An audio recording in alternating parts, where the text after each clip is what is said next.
반갑습니다. 한 주간도 주님의 은혜 가운데서 승리하셨는 줄로 믿습니다. 이 시간 함께 말씀을 나누시기 전에 찬양 두 곡을 하시고 시작하도록 하겠습니다. 먼저 부르실 찬양은 소원이라는 찬양입니다.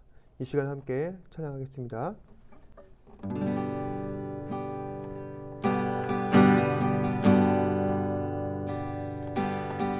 내가 주의 장막을 사모합니다. 오직 주의 임재를 갈망합니다.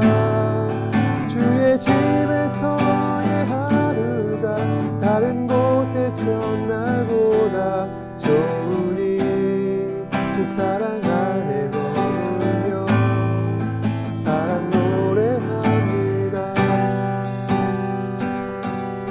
주님 내가 주의 장막을 사모합니다. 오직 주의 임재를 갈망합니다. 주의 집에서의 하루가 다른 곳의 첫날보다 좋으니 주 사랑 안에 머물며 사랑 노래합니다.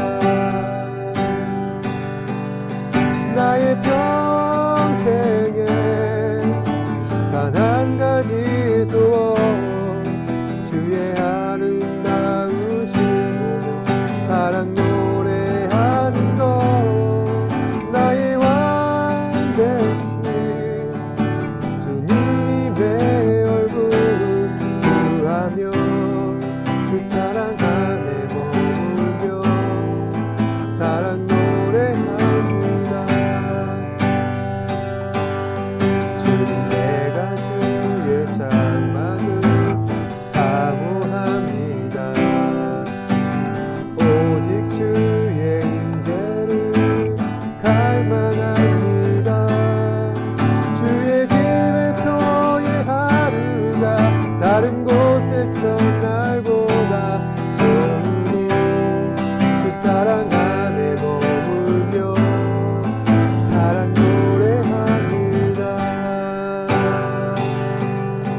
나의 평생에 단 한 가지 소원 주의 아름다우신 보며 사랑 노래하는 것 나의 왕 되신 주님의 얼굴 구하며 주 사랑 안에 머물러 사랑 노래합니다.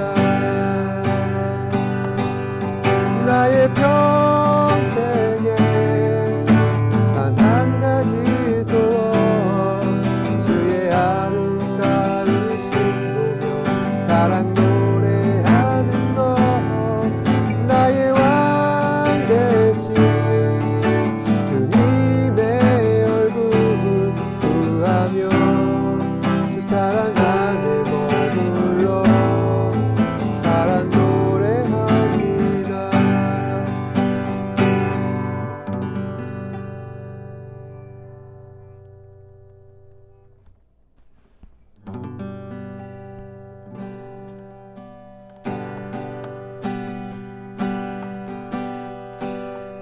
내 아버지 깊은 만에서 내 영혼은 안전합니다. 주 손길로 내 삶을 안으시니 그 평강이 나를 덮습니다. 내 아버지 깊은 만에서 내 영혼이 안전합니다. 주 손길로 내 삶을 안으시니 그 평강이 나를 덮습니다.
읽으신 에스라서 6장에서는 16년이라는 긴 시간 동안 무기한 연기되었었던 성전 건축이 다시 시작되는 모습을 볼 수가 있습니다.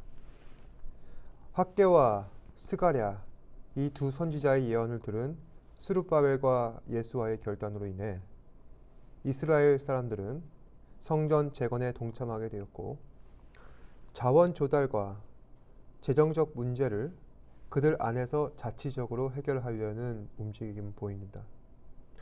한편 건너편에서 모든 일을 지켜보았던 총독 다뜨네와 스달 보스네는 예루살렘에서 일어난 이 성전 재건의 움직임을 다리오 왕에게 보고를 하고 다리오는 선대 왕의 기록 문헌을 통해서 과거 무슨 일이 있었는지 확인을 하기 시작합니다. 당시 선대 왕의 기록을 들춰본다는 것은 상당히 이례적이었습니다. 조선시대에서도 왕조실록 같은 이 국가 기록물들은 제 아무리 왕이라 할지라도 감히 열람할 수가 없습니다. 그 이유는 역사 기록에 있어서 객관성을 확보하기 위해서입니다. 이는 국법으로 정해져 있습니다. 당시 중동의 바사도 마찬가지입니다. 다리오는 과거 선대왕의 기록들을 함부로 열람할 수가 없습니다. 그럼에도 다리오는 금기를 범하면서까지 과거 기록을 찾고 있습니다. 그럼 대체 다리오는 과거에 어떤 기록을 찾고 있는 것인가? 에스라 5장 17절에 보시면은 유브라데강 서편 총독 다뜨네와 스알보스네가 다리오 왕에게 이런 요청을 하는 장면이 나옵니다. 바벨론에서 왕의 보물정각에서 조사하사 과연 고레스 왕이 조서를 내려 하나님의 이 성전을 예루살렘에 다시 건축하라 하셨는지 보시고 왕은 이 일에 대하여 왕의 기쁘신 뜻을 우리에게 보이소서. 다시 말해 고레스 왕께서 조서를 내려 예루살렘 성전을 짓도록 허락한 일이 있었는가 확인해 보시고 우리에게 알려달라는 것입니다. 다리오는 그들이 요구한 대로 바벨론 궁의 기록들을 조사합니다. 하지만 거기서도 찾을 수가 없자 메데 지역에 있는 앙메다 궁에 보존된 기록들까지 조사합니다. 앙메다 궁은 고레스가 여름 휴가를 보내기 위해 지어진 별궁이었습니다. 결국 이 앙메다 궁에서 과거 고레스가 보낸 조서가 발견되게 되었는데 그 내용은 다음과 같습니다.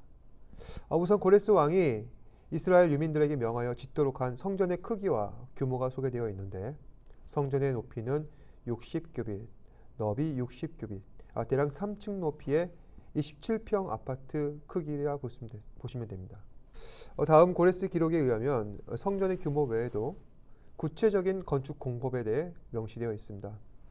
6장 4절을 보면은 큰 돌 3켜에 나무 1켜를 놓으라 이렇게 되어 있습니다. 이것이 무슨 뜻이냐면은 성전을 세울 때 좌우를 벽으로 세우는데 세 면을 큰 돌로 막고 나머지 한 면에는 나무로 벽을 쌓으라는 것입니다. 이것은 니드바크라는 고대 근동의 전통적인 건축 방식인데 나무로 된 벽은 성전 출입구로 사용을 하고 나머지는 석재로 사용하는 방법입니다. 그리고 과거 고레스의 기록에는 모든 성전 재건과 관련된 재원은 왕실에서 부담하도록 합니다. 또 과거 바벨론이 보관했던 이 예루살렘 성전 기물들을 이스라엘 유민들에게 환수하기로 한 약속도 고레스 왕의 기록물에 분명히 나와 있습니다. 이제 다리오는 자신이 품었던 모든 의문점들이 하나씩 풀리기 시작합니다. 다리오는 16년 전 고레스가 이스라엘 유민들에게 약속했던 이 성전 재건이 지금 전혀 진행되지 않고 있음을 확인하게 되었고 이제 왕명으로 다시 성전 재건을 명령하게 됩니다. 조서를 내려서 이스라엘 유민들로부터 거두는 세금을 일시적으로 감면하고 그 차액을 성전 재건에 지원하게 됩니다. 여기에 더해서 성전 제단에 올려지는 제물들이 있는데 숫송아지, 수양, 어린 양, 밀과 소금, 포도주와 기름을 제사장이 요구하는 대로 지원하는 파격적인 조치를 취합니다. 그리고 이 일을 놓고도 더 이상 다른 사람들이 왈가왈부하지 않도록 엄명을 내려 11절에 만일 명령을 변조하면 그의 집에서 들보를 빼내 그 위에 매달라 이렇게 명령합니다. 당시 고대 바사 제국의 법에 의하면 이 형벌은 극형에 해당합니다. 만일 어떤 지역에 반란이 일어나게 되면 병사들이 가서 그 지역을 진압하고 가담한 자들을 모아놓습니다. 그래서 그들의 집을 불태우고 다 타고난 집의 들보를 빼내 땅에 박아 기둥 끝을 뾰족하게 만들어서 꼬치를 꿰듯 복부부터 관통하여 매달아 죽이는 겁니다. 지금 생각해보면 상당히 잔인한 처형 방법인데 그만큼 다리오는 성전 재건과 관련된 모든 명령을 어긴 사람들에게 엄한 법으로 다스릴 것을 천명하고 있습니다. 이제 다리오의 결정은 내려졌습니다. 조서를 받은 총독 다뜨네와 그리고 스달보스네는 왕의 명령대로 모든 일을 신속히 준행합니다. 여기서 신속히 행한다는 말의 의미는 더 이상 지체하지 않는다는 의미입니다. 이제 성전 재건은 충분한 재정 지원과 감독의 보호 아래 순조롭게 진행됩니다. 그리고 다리오 왕 제6년 아달월 3일에 이스라엘 제2성전 스룹바벨 성전이 완공됩니다. 과거 성전 재건 사업에 착수된 지 언 20년 만입니다. 그러니까 이 성전은 BC 63년 로마 제국 폼페이우스 장군에 의해 멸망되었는데 그때까지 향후 500년 동안이나 지속된 것입니다. 이제 이스라엘 유민들은 성전 완공을 기념하기 위해 봉헌식을 거행합니다. 제사장들과 레위인들이 앞장서서 짐승을 잡고 이스라엘 전체를 위하여서 속죄제를 드립니다. 그리고 제사장들과 레위인들은 순차대로 세워서 재직을 개편합니다. 그리고 이제 이스라엘은 정월 14일을 맞이하여 유월절을 지킵니다. 유월절 준수는 이스라엘에게 있어서 가장 중요한 절기 행사였습니다. 유월절은 단순한 명절의 개념이 아니라 신앙의 순수성을 회복하는 중요한 의미를 가집니다. 예를 들어서 남유다 말기 요시야 왕이 있었는데 이 사람은 예전에 없었던 대대적인 종교 개혁을 단행합니다. 그 대표적인 정책 가운데 하나가 바로 유월절 준수의 회복이었습니다. 요시야는 제위 18년에 우상을 숭배하고 있던 모든 제도를 정비하고 백성들이 유월절을 지킴으로써 신앙적 순수성과 정체성을 회복하게 됩니다. 포로 귀환민들은 정해진 규례대로 유월절을 보냈습니다. 그리고 7일 동안 무교절을 지킵니다. 이를 통해 과거 자신들의 선조들이 하나님으로부터 어떤 은혜를 누렸는지 깨닫고 다시 언약 백성으로서 새로운 출발을 다짐하는 전개를 마련하고 있습니다. 오늘 말씀을 통해서 제가 드리고 싶은 이야기는 두 가지, 모순과 공존입니다. 대체 이야기가 무슨 이야기인가? 사실 모순이란 절대로 함께 공존할 수가 없습니다.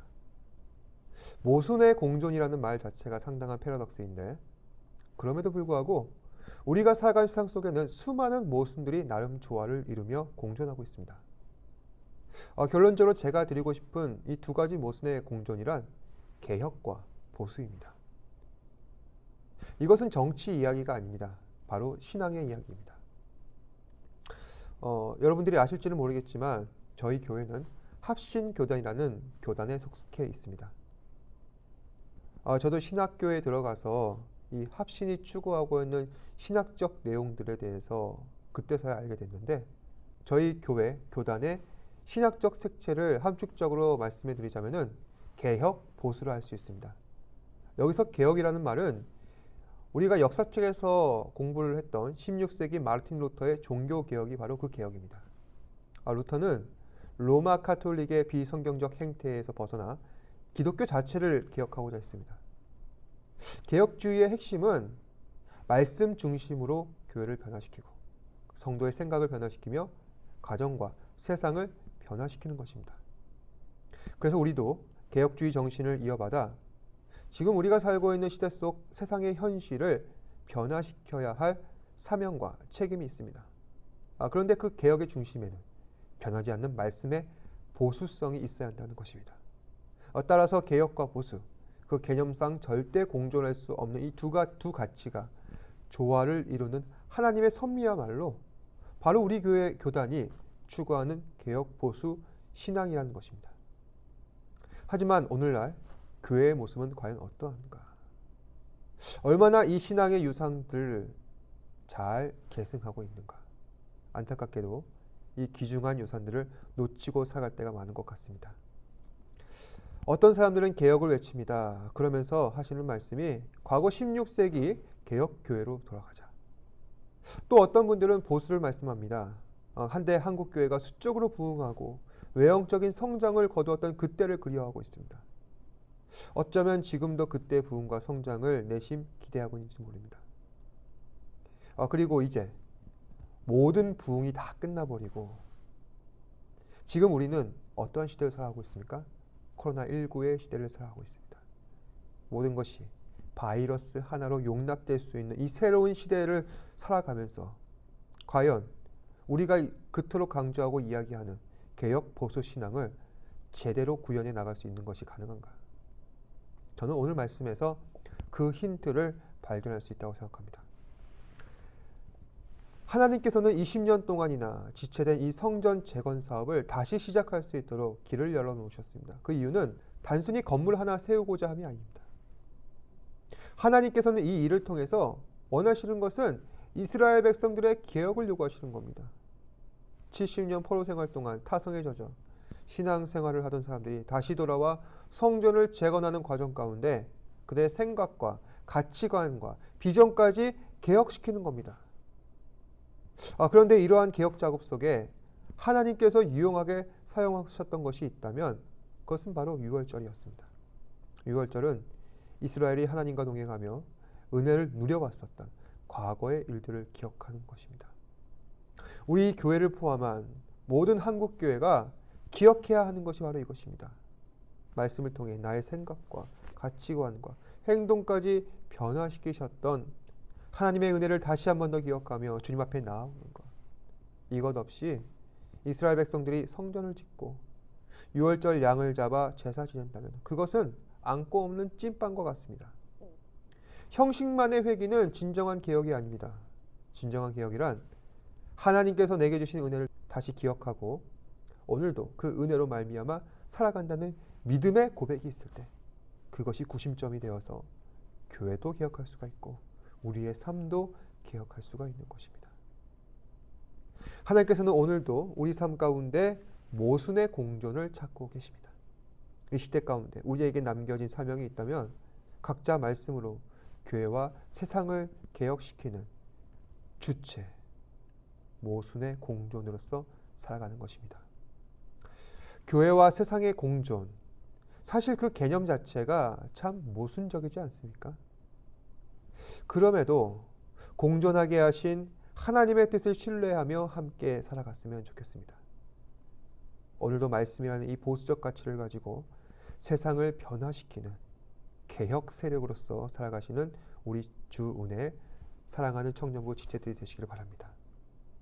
그래서 오늘 하루도 모순의 공존을 잘 실천하면서 하나님의 귀한 뜻을 우리 주변에 널리 전하는 저와 여러분 되시길 바랍니다. 함께 기도하겠습니다. 주님 감사합니다. 오늘 말씀을 통하여서 아버지 하나님 이 세상 가운데 살아가는 데 있어 모순의 공존으로서 살아가는 것이 참 쉽지만은 않지만 그럼에도 불구하고 주님께서 우리를 자녀 삼아주시고 개혁의 주체로서 삼아주셨으니 주께서 맡겨주신 사명 온전히 감당하며 살아갈 수 있도록 한 사람 한 사람 붙잡아 주옵소서. 그리하여서 주의 말씀을 붙들고 살아가는 것이 세상 보기에 어리석어 보여도 또한 이것이 순진해 보인다 할지라도 아버지 하나님 주께서 우리에게 말씀하신 참된 뜻과 그 말씀에 주님의 크신 은혜와 권능이 있기에 오늘 하루도 말씀 붙들고 살아갈 수 있는 우리 사랑하는 지체들 되게 하여 주시옵소서. 말씀으로 말미암아 세상을 이기게 하시고 말씀으로 말미암아 우리 삶의 어려운 현실들을 이겨나갈 수 있는 우리 사랑하는 지체들 되게 하여 주시옵소서. 모든 것에 감사드리며 살아계신 예수님 이름으로 기도드립니다. 아멘. 주님 가르쳐주신 기도로서 예배 마치도록 하겠습니다. 하늘에 계신 우리 아버지여 이름이 거룩히 여김을 받으시오며 나라가 임하시오며 뜻이 하늘에서 이루어진 것 같이 땅에서도 이루어지이다. 오늘날 우리에게 일용할 양식을 주시옵고 우리가 우리에게 죄 지은 자를 사하여 준 것 같이 우리 죄를 사하여 주시옵고 우리를 시험에 들게 하지 마시옵고 다만 악에서 구하시옵소서. 나라와 권세와 영광이 아버지께 영원히 있사옵나이다. 아멘.